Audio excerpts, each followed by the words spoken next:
Sestri Levante mette mano alla sicurezza del territorio, ha approntato un intervento per la sistemazione della frana della Madonneta tra Riva e Moneglia, a breve la manutenzione dei torrenti. Decolla la 35esima edizione di Expo Fontanabuona con una promessa: la città metropolitana rimetterà in discussione i progetti per la valle, in esposizione tra gli stand l'arte del saper fare. La comunità di Castagna in Alta Val Graveglia si è riunita per festeggiare San Rocco. Nell'occasione si è ricomposta la confraternita Fides Alma, sprone per iniziative solidali. Pronta all'inizio del nuovo campionato di Serie D, la Lavagnese si presenta alla città con i suoi 100 anni di storia e lo sguardo sui giovani. Obiettivo salvezza, domenica in campo col Ghivizzano.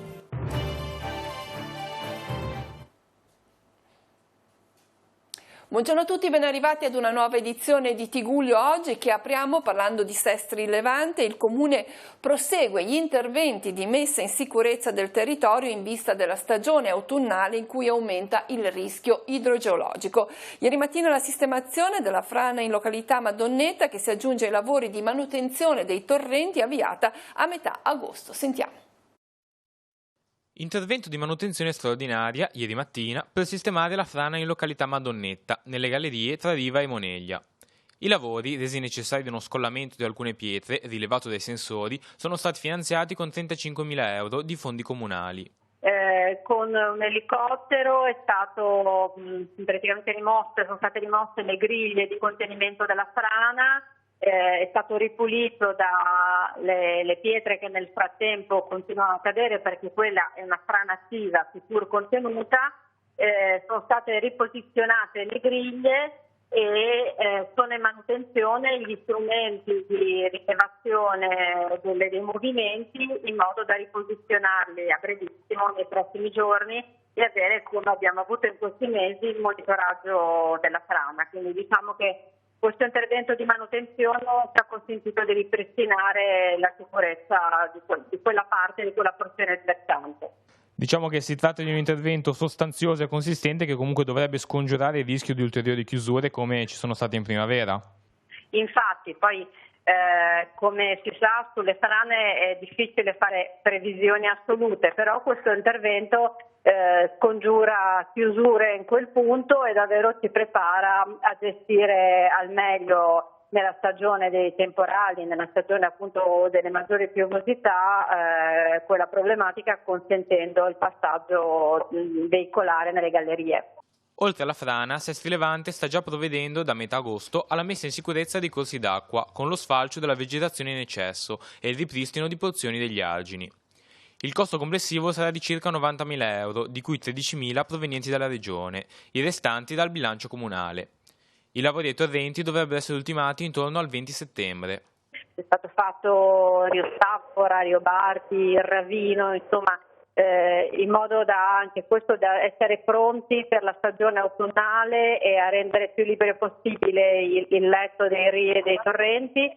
E dalla settimana prossima inizieranno lavori un po' più strutturali sui torrenti più grandi, Gromolo e Petronio, oltre che interventi di pulizia della vegetazione infestante, anche interventi di risistemazione dei muretti e delle arginature laddove ce n'è bisogno. Non ce l'ha fatta Renato Nicolini, il 51enne di Sestri Levante, dipendente di Società Autostrade, vittima di un incidente avvenuto proprio lungo la A12 lo scorso 4 agosto. Nicolini stava prestando aiuto ad un automobilista rimasto in panne nella galleria di Sant'Anna tra Sestri Levante e Lavagna. Con lui anche gli agenti della Polizia Stradale di Genova. Un camion che stava transitando in quel momento ha centrato in pieno il furgone di Società Autostrade, schiacciando l'operatore contro la parete della galleria. Nicolini, rimasto gravemente ferito, era stato trasportato all'ospedale San Martino di Genova, dove ieri sera attorno alle 21 è avvenuto il decesso. È decollata la 35esima edizione di Expo Fontanabuona nei padiglioni di Calvari a San Colombano Certenoli. Alla cerimonia di inaugurazione sono stati numerosi gli interventi da parte delle autorità amministrative. Tra gli altri il sindaco della città metropolitana di Genova, che ha assicurato gli abitanti della valle sull'intenzione di riprendere in mano i progetti per uno sviluppo attuale. Il taglio del nastro da parte della presidente Alessandra Ferrara. Ecco, brava!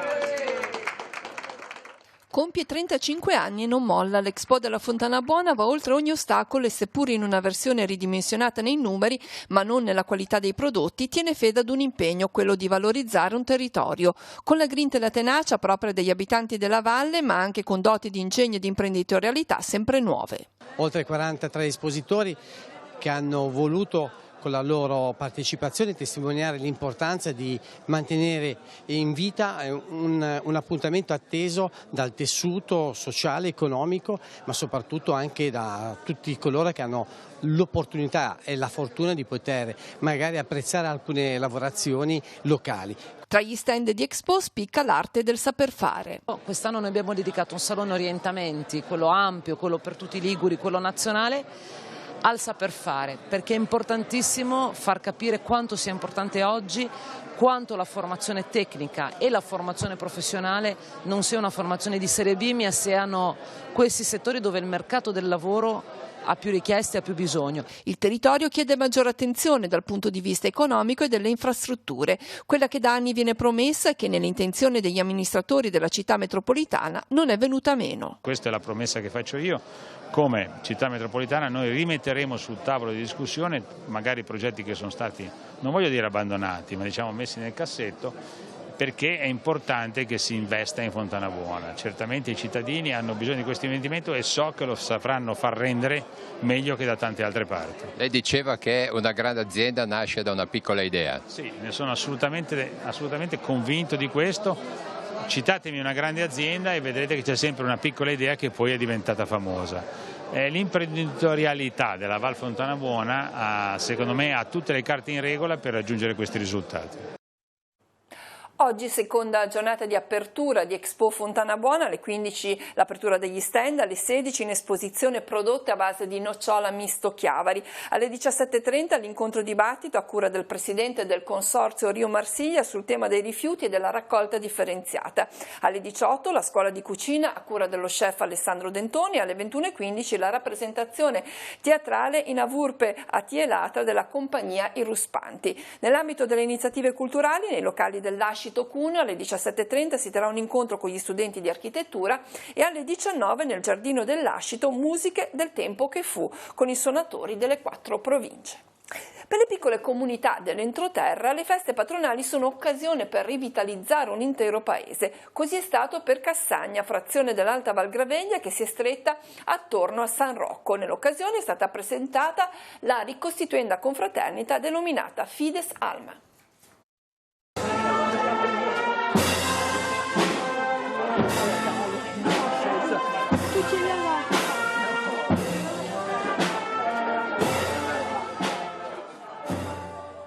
Come è stata preparata questa giornata? È stata preparata così, cercando di coinvolgere un po' di gente, no? Sia per la sagra, che comunque è sempre molto importante, è sempre un momento di ritrovo per la comunità, e sia anche così per la celebrazione liturgica, no? Sono tante piccole cose, anche cose molto semplici, che comunque danno il segno di una comunità che si riunisce e che si ritrova attorno al suo santo patrono. È una cosa semplice, però secondo me significativa comunque.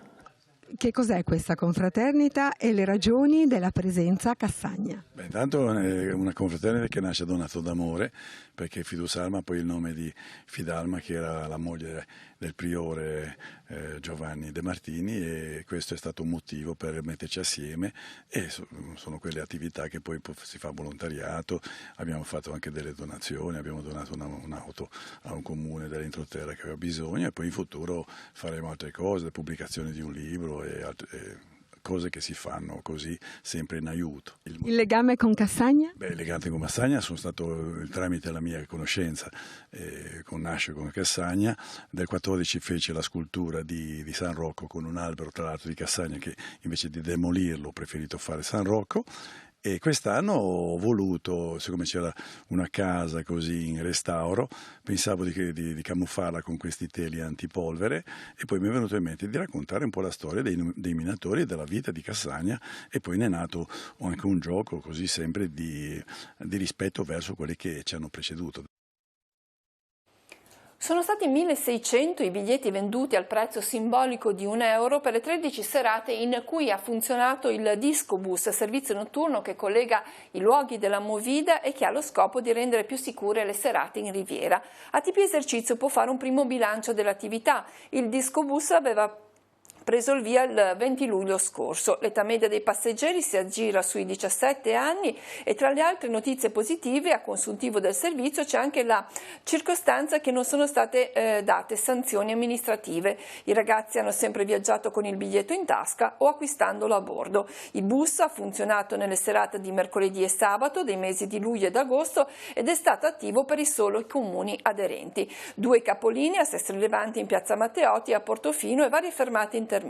6 le partenze, da Sestri Levante la prima alle 22:30 con arrivo a Portofino alle 23:40 e l'ultima alle 4:20 con arrivo a Portofino alle 5:30. Domani sera le ultime corse, poi appuntamento al 2020.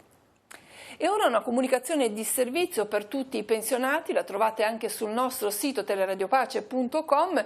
Nel mese di settembre le pensioni saranno messe a pagamento a partire da lunedì 2 settembre. Lo comunica Poste Italiane per la zona del Levante della provincia di Genova. I titolari di conto o di libretto di risparmio o di carta di credito potranno comunque prelevare il contante in disponibilità sul proprio conto anche domenica 1 settembre, sino ad un massimo di €600 al giorno. Per tutti i pensionati che riscuoteranno il rateo il 2 settembre, Poste Italiane consiglia di recarsi negli uffici postali in tarda mattinata oppure durante la fascia oraria pomeridiana, nel caso degli uffici aperti nel doppio turno. A Levante sono 6 uffici postali aperti con orario continuato da lunedì a venerdì, sono quelli di Chiavari, Lavagna, Rapallo, Recco, Santa Margherita Ligure e Sestri Levante. L'indirizzo lo trovate sul nostro sito. Ora sfogliamo insieme a Marco Revello le pagine dei quotidiani, poi tutti gli aggiornamenti, la cronaca e lo sport.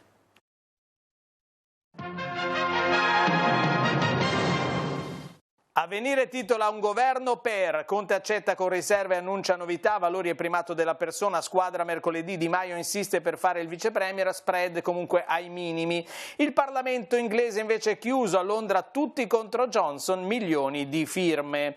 Veniamo invece ad altre notizie, bambini trasbordati col mare in tempesta, impedito l'approdo alla Mare Ionio, minore e madre condotti a terra. L'inchiesta invece essere caregiver a 18 anni, così si vince il disagio. Il caso di Vittoria e cuginetti travolti, i genitori vanno dal Papa. Colombia, a rischio la pace, FARC, lotta armata. Ma la fotonotizia sulla prima pagina di Avvenire oggi è dedicata al cardinale Silvestrini. Vediamo nelle pagine interne: Silvestrini, artigiano del dialogo, è morto a 95 anni il cardinale Romagnolo, protagonista della stagione dell'Ostpolitik della Santa Sede. A servizio di 5 papi nella diplomazia vaticana aveva guidato la congregazione per le chiese orientali.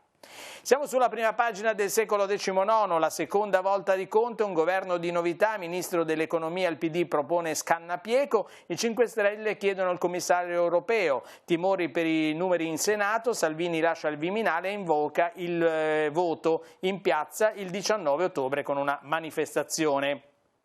Vediamo appunto l'ingresso di Conte dal Presidente della Repubblica e poi le altre notizie. Recco, mappa dei divieti per la Sagra del Fuoco del prossimo 8 settembre, poi Sestri Rapallo derby il 10 novembre, poi sono stati resi noti tutti i calendari dei campionati minori. Sempre a Rapallo dengue, l'ASL ordina bonifica totale contro la malattia.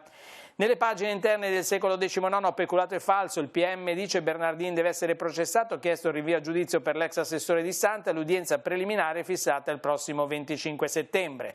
E ancora dal Secolo XIX, boom di imprese straniere in Liguria, più di 1 su 10. Le aziende attive sono il 13,2% del totale, sono in Toscana percentuali più alte. Settori, in particolare commercio, edilizia e ristorazione, Imperia e Genova nella top 10 italiana. Il rapporto di Unioncamere e Infocamere sul secondo trimestre dell'anno: su 612 nuove iscrizioni, 376 cessazioni, quindi il saldo positivo per le aziende straniere di 236.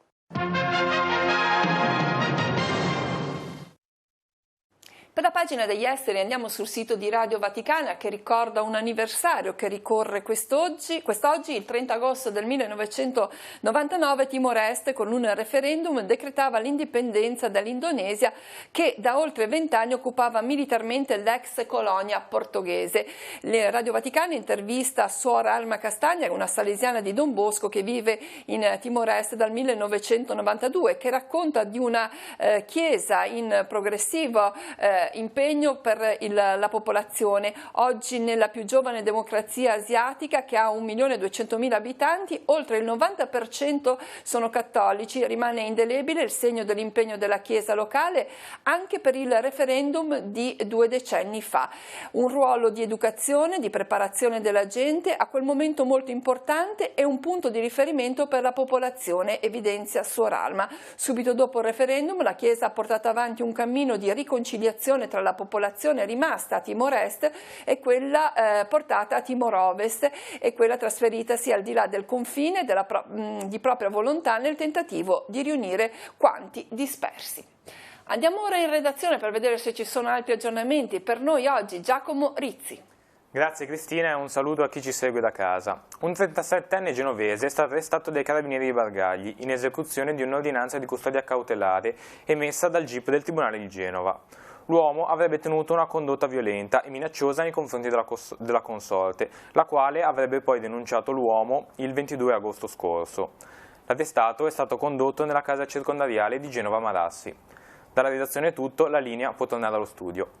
Grazie, apriamo ora la pagina sportiva parlando di calcio. Nell'anno del centenario la Lavagnese si è presentata alla città con una partecipata manifestazione ospitata alla Torre del Borgo. La società bianconera debutterà domenica nel campionato di Serie D affrontando il Ghivizzano, un girone impegnativo che la società affronta puntando decisamente sui giovani, sul nuovo allenatore Gianni Nucera e con l'entusiasmo di sempre. Si riparte per una nuova stagione. Si riparte, sappiamo che sarà una stagione difficile, il girone l'abbiamo visto, è tosto, è una squadra nuova, però la società, come ha fatto sempre in questi anni, è ripartita prima che dal giocatore, è ripartita da delle persone, da dei ragazzi a modo e questo credo che sia poi quello che ci potrà fare la differenza. Il capitano è una bandiera. Sì, adesso sono tanti anni, sono 11 anni e tante presenze, più di 300-350. È tutto pronto per la partenza, domenica si parte? Sì, domenica si parte, affrontiamo il Ghivizzano in casa e secondo me abbiamo fatto un ottimo lavoro, il lavoro di staff e il lavoro di squadra. È stato ultimato in quasi tutti i dettagli, ci mancano solo 2 giorni, siamo all'antivigilia, posso dire di essere molto soddisfatto del lavoro che abbiamo fatto quest'estate, siamo pronti per i nastri di partenza. Ogni anno credo che sia difficile mettere insieme un gruppo e ogni anno ci riuscite sempre. Sì, perché è stato in questi ultimi anni un po' difficile, un po' con tutti i problemi del comune, un po' tante cose. Però siamo riusciti a compattare quest'anno vicino a Avellino e a Basso, che sono le 2 colonne, dei ragazzi giovani molto bravi, veramente. Bravi, con entusiasmo, con un allenatore che farà molta strada, perché lo ritengo veramente molto bravo. L'obiettivo è la salvezza. Certo, quello è la cosa principale. È stato anche un riconoscimento del nuovo sindaco, con un piccolo riconoscimento. Certo, è stato un riconoscimento che ha fatto molto piacere, nonostante, come ha detto lui, i problemi, c'è qualche problema ancora nel comune, però cercheremo di risolverli assieme nel migliore dei modi per far andare avanti questa società. Per quanto riguarda la Serie B invece c'è una variazione nel calendario, una variazione che è stata comunicata quest'oggi per quanto riguarda la 6ª giornata del campionato. La gara Benevento-Virtus Entella sarà disputata domenica 29 settembre anziché sabato 28 settembre, sempre con orario di inizio alle ore 15. E concludiamo con la vela nello specchio acqua antistante Recco. Domenica si disputerà la regata dell'Alba Trofeo Gallieno Ferri. La manifestazione aperta a tutte le derive, organizzata dal club Amici Vela e Motore ed è dedicata allo storico inventore di Zagor, che a Recco aveva casa. La partenza è fissata per le 6:30.